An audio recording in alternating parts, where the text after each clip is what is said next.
네, 국민의힘에 묻습니다. 대장동 개발 누가 한 겁니까? 그 몸통은 어디에 있습니까? 적반하장도 이런 적반하장이 없습니다. 2010년 지금의 국민의힘, 당시 한나라당의 신영수 의원은 LH가 아닌 민간에서 개발하자고 강하게 압력을 넣었습니다. 신 전 의원의 친동생은 수억대 뇌물을 받아서 구속됐습니다. 국민의힘 5선 의원으로 원내대표까지 지낸 원유철 의원은 화천대유 고문으로 재직하며 매월 900만 원을 타갔다고 합니다. 곽상도 의원은 화천대유 소유주와 친분이 있다고 평소에 밝혀왔고, 그 아들은 화천대유에 채용돼서 7년 동안 근무했습니다. 이것이 화천대유를 둘러싼 팩트들입니다. 정말 부끄러운 일입니다. 적어도 공당이라면 내부 의혹자들에 대해 먼저 자체 조사를 하고 국조든 특검이든 이야기를 꺼내는 것이 순리일 것입니다. 그런데 검당유착, 국기문란 고발 사주 사건으로 지난 총선에 개입해서 표를 도둑질하려던 윤석열 검찰과 국힘이 물타기를 위해 국조와 특검을 꺼내들었습니다. 국회는 민생을 다루는 곳이지 대통령 선거운동하는 곳이 아닙니다. 정쟁보다 민생을 살려라. 민생을 어떻게 살릴 건지 선의의 경쟁을 해라. 이것이 추석 민심일지인데 그것을 국힘은 모릅니까? 그래서 이제 정기국회를 정쟁으로 몰고 가려는 이런 꼼수 계속 하시렵니까? 저희 당은 결코 좌시하지 않겠습니다. 덧붙여 고발 사주권과 관련해 당무감사를 하겠다고 한 지 3주가 지났습니다.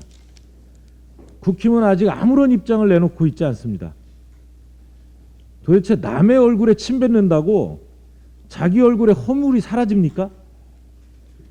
최소한의 염치를 지키려면 스스로 벗겠다고 했던 허물, 이것부터 벗는 것이 도리일 것입니다. 지난 7월 여야는 법사위의 상황 기능을 제한하고 일하는 국회를 만들자는데 합의했습니다. 구두 합의를 통해서 법사위 고유 권한과 무관한 심의가 이루어지지 않도록 현안 질의를 삼가하고, 또 체계 작구 심사 시에는 부처의 차관을 출석하는 것을 원칙으로 한다, 이렇게 분명히 합의했습니다. 그런데 국민의힘 법사위 간사는 지도부로부터 중요 이슈나 쟁점 법안의 경우에는 장관 출석을 원칙으로 한다는 이 뜻을 전달받았다고 주장했습니다. 어제 이것이 논란이 되자 여야 간사는 여러 차례 협의를 했다고 하는데 이건 협의할 사항이 아닙니다. 여야 원내대표 간의 합의와 또 국회법 개정으로 법사위는 이제 그런 협의를 할 권한이 없습니다. 그럼에도 국힘당은 정쟁의 유혹을 끊지 못하고 합의 파기의 길로 가려는 것이 아닌지 우려하지 않을 수 없습니다. 일하는 국회를 만들려는 험난한 그동안의 노력을 물거품으로 만들지 말아야 할 것입니다. 국힘당의 본뜻이 과거의 법사위로 되돌아가려는 것이라면 그 어떠한 시도도 결코 성공할 수 없을 것이고, 또 결코 용서받지 못할 후과를 낳을 것임을 엄중히 경고합니다. 문재인 대통령께서 어제 3박 5일간의 미 순방 일정을 마치고 귀국하셨습니다. 백신, 평화, 보훈의 3박자가 균형을 갖춘 외교 일정이었다고 평가합니다. 지난 21일에는 미국, 영국과 백신 협력 협약을 체결했고, 화이자 회장을 만나 내년 백신 추가 구매 및 조기 공급을 요청했습니다. 22일에는 유엔 총회 기조연설을 통해 남북, 미, 중이 주도하는 한반도 종전선언도 제안했습니다. 북한에 촉구합니다. 북한도 변화를 두려워해서는 안 됩니다. 아직 종전을 선언할 때가 아니다. 이런 기존 입장에서 한 발도 나가지 못한다면 한반도의 평화로 가는 길은 더욱 멀어질 것입니다. 그리고 일정 마지막 날에는 현직 대통령으로서 최초로 한미 유해 상호 인수식을 직접 주관하셨습니다. 미군 부대에 배속돼서 6.25 전투 중에 희생된 육군 병사 68분의 유해가 국내로 봉환되었습니다. 이 같은 외교 성과들이 보다 완전해지려면 국회가 적극 뒷받침해야 합니다. 세계 각국과 체결한 백신 협약, 또 양해 각서가 실제로 이행되도록 정부를 돕고, 또 글로벌 백신 허브로의 도약과 코로나19 극복에 초당적으로 나서야 할 것입니다. 아울러 판문점 선언 비준, 또 남북 국회회담, 남북 적십자 회담 개최 등을 위해서 여야가 함께 나서야 한다는 말씀드립니다. 한 가지 더 말씀드립니다. 어제 한국전력이 연료비 조정 단가를 원상회복한다고 밝혔습니다. 코로나19와 물가를 감안해 유보해왔던 2, 3분기 연료비 조정 단가를 킬로와트 시당 3원, 마이너스 3원에서 0원으로 조정한 겁니다. 연료비 조정 단가는 이제 유연탄, LNG, 벙커시유 등 이 가격이 오른 데 따른 결정입니다. 이 그 결정 어디에도 탈원전 정책의 변수가 들어있지 않습니다. 원전의 중지, 가동, 또 발전량조차도 이 원자력 안전법과 그 시행 규칙에 따라서 하게 돼 있습니다. 그런데 일부 보수 언론과 야당의 대선 주자들이 밑도 끝도 없이 문재인 정부가 탈원전을 추진하다 이 전기 요금을 올렸다 이렇게 탓하고 나섰습니다. 전혀 팩트가 아닙니다.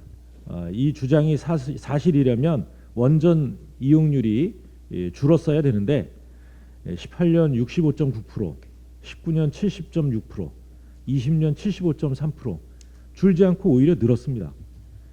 그런데 어떻게 이 원전 가동을 줄여서 이 전기 가격이 올랐다는 것입니까? 올해 그동안 미뤄왔던 연료비 연동제가 시행되면서 그 결과 4인 가구 기준으로 하면 평균 월 612원 늘어나는 것입니다.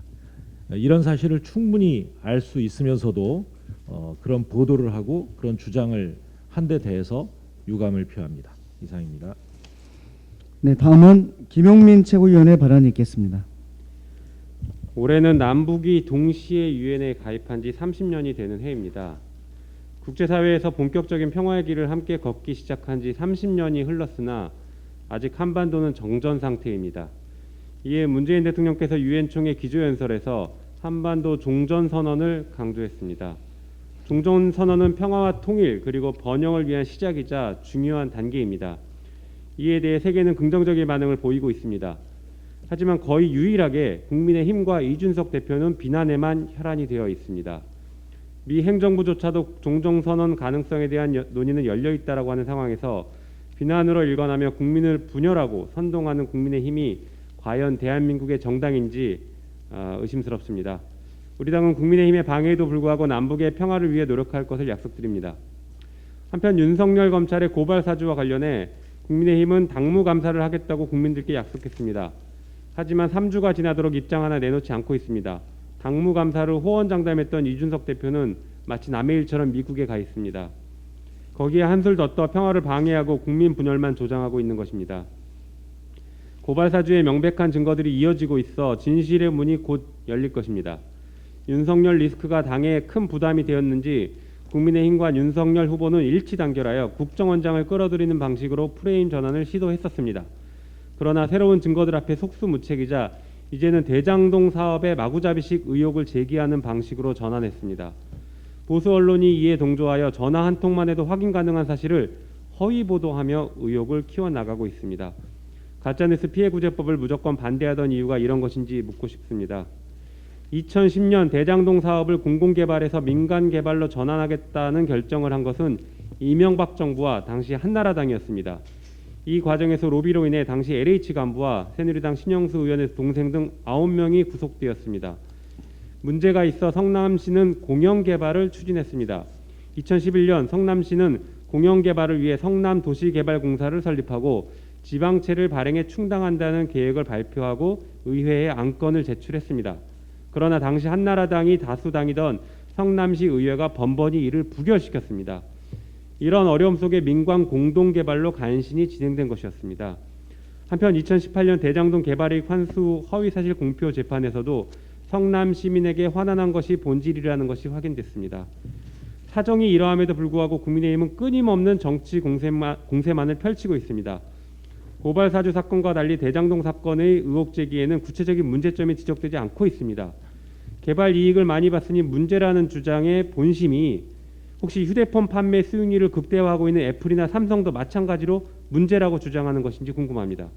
국민의힘 주장대로라면 애초에 부동산 개발 사업에 민간의 수익을 전혀 가져가지 못하게 하자는 것으로 보이는데 시장 경제를 아예 부인하자는 주장인 것인지 아니면 공공성을 강화하자는 것인지 분간이 안 갑니다. 만약에 후자라면 적어도 그 논의에 대한 진정성부터 보여주시기 바랍니다. 이런 애처로운 주장으로 윤석열 후보와 국민의힘이 의혹의 중심에 있는 헌법 유린 사건이 가려지지 않을 것입니다. 이상입니다. 네, 다음은 강병원 최고위원의 발언이 있겠습니다. 문재인 대통령께서 유엔 총회 기조연설에서 남북 미중이 함께하는 종전선언을 재차 제안하셨습니다. 임기 마지막까지 한반도 평화 프로세스를 강력히 추진한다는 의지이자 종전선언의 세계사적 의미를 국제사회에 다시 한번 환기하려는 뜻을 나타낸 것입니다. 그러나 한반도 평화를 위한 정부의 거듭된 노력이 유독 국민의힘의 눈엔 쇼로 보이나 봅니다. 종전선언이 지독한 짝사랑, 철진하고 가능성도 없는 종전선언이라며 또다시 평화 흔들기, 평화 태클에 나선 것입니다. 돌아보면 국민의힘은 언제나 한반도 평화와 공동 번영의 회방꾼이었습니다. 세계가 놀란 평창올림픽을 평양올림픽으로, 한반도 평화의 이정표가 된 판문점 선언을 위장 평화쇼라고 격하하는 것도 모자라 대통령이 김정은 수석 대변이라는 돕기설인 저주를 내뱉지 않았습니까? 지금도 마찬가지입니다. 미국과 중국이 환영하는 종전선언을 국민의힘만 반대하고 있습니다. 국제사회에서 고립을 자처하는 것은 과연 누굽니까? 무책임과 무지의 극치입니다. 한반도 평화 그리고 종전선언은 임기 시작부터 임기가 끝나는 마지막 1분 1초까지 몰두해야 할 대통령의 책무입니다. 종전선언이야말로 한반도 비핵화와 항구적인 평화 그리고 남북한 공동 번영을 위한 시금석이기 때문입니다. 역사를 알아야 됩니다. 7.4 남북 공동성명을 발표한 것은 박정희 대통령이었습니다. 남북 기본합의서를 채택한 것은 노태우 정부였습니다. 역사는 새까맣게 잊은 채 퇴행하고 있는 국민의힘이 안타깝습니다. 국민의힘은 국민과 한반도 평화를 담보로 삼는 막가파 정쟁의 최대 피해자가 국민임을 명심하십시오. 시한폭탄 같은 윤석열식 막말 정치가 인문학을 폭격하더니 이젠 문화예술 생태계까지 파괴하고 있습니다. 박수근 미술관의 문준영 작가 작품 구매가 작가 개인을 위한 특혜성 지원이라는 가짜 뉴스 저질 논평을 유포했다가 삭튀한 것입니다. 이는 윤 후보가 문화예술의 미움도 모르고 있다는 부끄러운 자기 고백이자 문화예술 전반에 대한 인식이 처참하다는 증거입니다.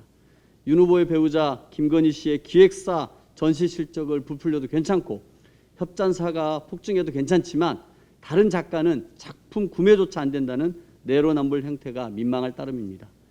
윤 후보는 이런 허접한 논평을 발표할 시간에 검찰 고발 사주의 진상부터 고백하고 사죄하는 것이 도리 아니겠습니까?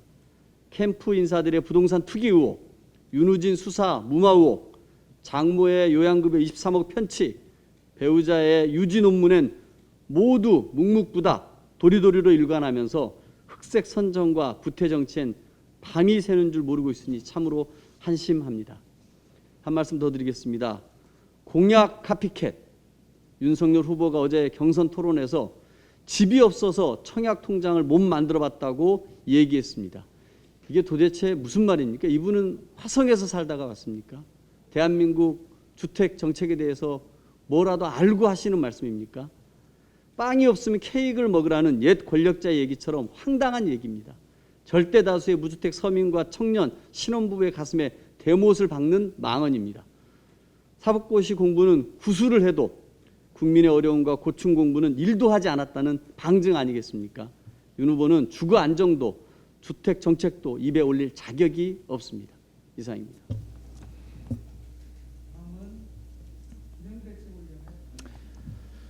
문재인 대통령이 제76차 유엔 총회 고위급 회기 기조연설에서 종전선언을 제안했습니다. 미국 정부 또한 이례적으로 종전선언 가능성 논의가 열려 있다라고 화답을 했습니다. 이제 북한의 결단을 촉구합니다. 좀 더디더라도 한 걸음씩 앞으로 나아가야 합니다. 벼랑 끝으로 상황을 몰고 가서 얻을 수 있는 것은 없습니다. 현명한 태도 변화를 기대합니다. 그런데 유감스럽게도 이준석 국민의힘 대표가 대통령의 임기 말 운운하면서 국제사회의 한반도 평화외교 방해꾼으로 깜짝 등장했습니다. 초당적으로 협력해도 모자랄 판에 한반도 평화에 도대체 여야가 어디 있는지 한심스럽기 짝이 없습니다. 이준석 대표는 일본 자민당 대표인지 묻고 싶습니다. 미국까지 가서 볼턴을 붙잡고 한국 총선 전에는 북미 정상회담을 열지 말아달라고 방해했던 나경원 전 원내대표가 떠오릅니다. 이준석 대표 지금 미국에서 무엇을 하시는지 모르겠습니다만 뜬금없이 미국을 가서 혹시 한국 대선 전에는 종전선언 하지 말아달라라고 읍소하는 것은 아닌지 걱정스러울 지경입니다. 이준석 대표 대통령 임기와 종전선언이 도대체 무슨 관계가 있습니까?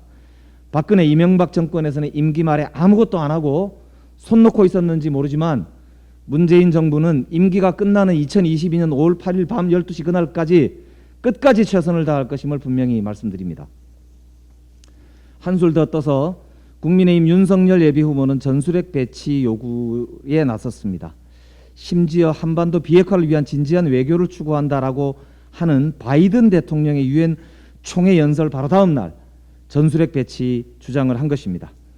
애둘러 말할 것도 없습니다. 윤석열 씨, 한반도에서 핵전쟁 하자는 겁니까? 지금 제정신입니까? 전술핵 배치는 북핵 문제 해결 방안이 아니라 한반도를 지구상에서 없애버릴 수 있는 핵전쟁을 촉발할 수 있는 위험천만하기 짝이 없는 발상에 불과합니다. 노태우 대통령의 91년 11월 한반도 비핵화 선언, 그해 12월 한반도 핵무기 부재 선언 이후 황교안과 윤석열까지 잊을만 하면 나오는 철부지 골목 대장들의 전쟁놀이 억지 주장에 불과합니다. 심각한 안보의식 결여도 걱정입니다. 우리 스스로 한반도 비핵화를 포기하고 북한 핵 보유를 용인하며 동북아 긴장을 고조하는 동시에 정작 미국조차 핵전쟁의 정책에 맞지 않다고 이렇게 주장하는 잠꼬대 같은 자해 주장에 우리가 언제까지 춤을 춰야 한다는 말입니까? 집이 없어서 주택 청약을 못했다고 하는 잠꼬대 같은 소리도 하시고 공약 뺏기기에만 몰두하시던데 제발 낮술 먹고 돌아다니지 마시고 공부 좀 하시기 바랍니다. 국민의 생명보다 중요한 것은 없습니다. 위험천만한 안보 포퓰리즘을 즉각 폐기하고 성숙한 안보의식을 갖춰 한반도 평화와 번영을 위해 화해 협력하는 길에 동참하는 정치인으로 거듭나시기를 바라봅니다. 이상입니다. 다음은 전해숙 최고위원의 발언이 있겠습니다. 예, 종전선언을 비판한 야당께 말씀드리겠습니다. 전쟁은 공멸이고 평화는 경제고 번영입니다. 한반도 평화 번영에 정치셈법을 떠나서 함께 손잡아야 역사의 죄인이 되지 않는다는 말씀드리겠습니다. 문재인 대통령이 백신 외교가 또 한 번의 성과를 냈습니다. 이번 유엔 총회를 통해 체결한 한미 백신 협약으로 백신 원부자재 생산 기업 사이티바가 2022년부터 2024년까지 총 5,250만 달러를 우리나라에 직접 투자하기로 결정했습니다. 현재 공급난을 겪는 백신 원부자재 일회용 세포 배양액을 생산하여 우리나라를 비롯한 아시아 전역에 공급해 앞에 안정적인 백신 생산과 공급에 큰 역할을 할 것입니다. 국내 백신 개발에도 속도가 붙을 것입니다. 이번 문재인 대통령의 백신 외교의 성과로 우리는 글로벌 백신 허버가 되기 위한 시스템을 구축하게 되었으며 국제사회에서의 우리 위상도 상당히 높아집니다. 국민들께서도 국내 임상이 잘 진행될 수 있도록 자발적인 임상시험에 참여해 국내 백신 개발에 함께해 주시면 고맙겠습니다. 두 번째 코로나 추석을 지내는데 제가 들은 큰 추석 민심은 방역은 이해하지만 너무 힘들다. 영세 중소 자영업이 무너지고 있습니다. 올 상반기 폐업 공제금 지급 건수가 48,394건입니다. 지난해 같은 기간에 17배나 급증했습니다. 영세 중소자영업은 생존의 한계, 보건의료인들은 체력의 한계, 국민들은 스트레스의 한계에 서 있습니다. 위드 코로나라는 중대한 결정을 내릴 때입니다. 이스라엘, 영국, 싱가포르, 덴마크 등 이미 해외 여러 나라들이 위드 코로나를 선언했습니다. 신규 확진자가 줄어서가 아닙니다. 오히려 더 늘어난 곳이 많습니다. 그 나라들이 중요하게 여긴 것은 치명률이었습니다. 위드 코로나를 가장 앞서 실시한 싱가포르 보건장관이 지난 9월 20일 공개한 자료는 시사하는 바가 큽니다. 백신을 맞지 않는 사람이 코로나에 걸릴 경우 치명률은 1.7%인데 백신 접종을 완료한 사람은 0.09%로 독감 치명률보다 낮습니다. 우리나라도 비슷합니다. 질병관리청이 최근 확진자를 추적한 자료에 따르면 코로나 치명률이 미접종자는 0.38%, 1차 접종자 0.14%, 2차 접종자는 0.1%를 보였습니다. 질병관리청은 고연령층 90%, 성인 80% 2차 접종 완료를 위드 코로나로 가는 기준으로 밝힌 바 있습니다. 그러나 그때까지 버틸 수 없습니다. 싱가포르는 성인 접종 완료자가 66%일 때, 영국과 이스라엘은 60% 못 미칠 때 위드 코로나를 선언했습니다. 전 국민 70% 접종 완료를 달성하는 10월이면 우리도 위드 코로나로 전환해야 합니다. 방역 당국이 위드 코로나로 갈 새로운 방역 방식을 조속히 정리해서 공개할 것을 촉구합니다. 이상입니다. 네, 다음은 이동학 최고위원의 발언이 있겠습니다. 인구 위기가 코앞입니다. 2025년 1,000만 명이 넘는 인구가 65세 이상 인구가 됩니다. 1차 베이비부머 세대가 2028년까지 매년 70만 명씩 노인 세대로 진입합니다. 65세가 노인이라는 기준선에 대한 사회적 논의를 시작해야 합니다. 65세의 은퇴, 65세 연금이라고 하는 틀도 우리는 다시 정해야 합니다. 특히 시급한 문제는 공적 연금입니다. 베이비부머 세대가 모두 은퇴하기 전에 하루라도 빨리 연금 체계의 지속 가능성과 세대 간 공존을 향한 대화를 시작해야 합니다. 초고령화 사회에 우리보다 먼저 도달한 스웨덴의 경우 정년 연장이 아닌 정년 폐지를 택했습니다. 은퇴는 개인이 선택하도록 하고 이를 연금 수급 시기와 일치시켰습니다. 빨리 은퇴하면 연금액이 적고 늦을수록 많아지도록 했습니다. 스웨덴이 완벽한 답은 아닐 것이나 우리는 우리의 길을 찾아야 할 것입니다. 남인순 민주당 의원을 비롯한 여야 국회의원 82명이 국회 저출산 인구 절벽 대책특위 구성 결의안을 대표 발의한 지 벌써 1년도 더 지났습니다. 윤호중 원내대표께서도 최근 국회 연설에서 국회 인구위기 대책특별위원회 구성을 다시 한번 촉구하셨습니다. 더 지체할 이유가 없습니다. 국회가 대응에 빨리 나서야 합니다. 우리는 지금을 실기해서는 안 됩니다. 우리 당의 대선 후보들께 다시 요구합니다. 문제인식에 공감한다는 입장 말고 벼랑 끝으로 치닫고 있는 초고령화와 연금의 지속 가능성, 세대 간 공존의 방안은 무엇입니까? 이상입니다.